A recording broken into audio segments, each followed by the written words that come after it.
નમસ્કાર, હું છું આશિષ દરજી. તમે જોઈ રહ્યા છો એસએમએ ન્યૂઝ. જોઈએ આજના સમાચાર.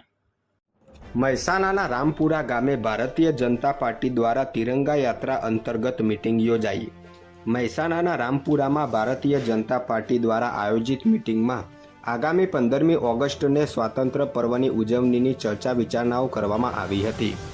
9 ઓગસ્ટથી 15 ઓગસ્ટ સુધી હર ઘર તિરંગા તેમજ તિરંગા યાત્રાનું આયોજન કરી વધુમાં વધુ લોકોને જોડવાની ચર્ચાઓ કરવામાં આવી હતી, જેમાં મહેસાણાના ધારાસભ્ય મુકેશભાઈ પટેલ, મહેસાણા જિલ્લા પંચાયતના પ્રમુખ તૃષાબેન પિન્ટુભાઈ પટેલ તેમજ ભારતીય જનતા પાર્ટીના મુખ્ય સક્રિય કાર્યકરો ઉપસ્થિત રહ્યા હતા.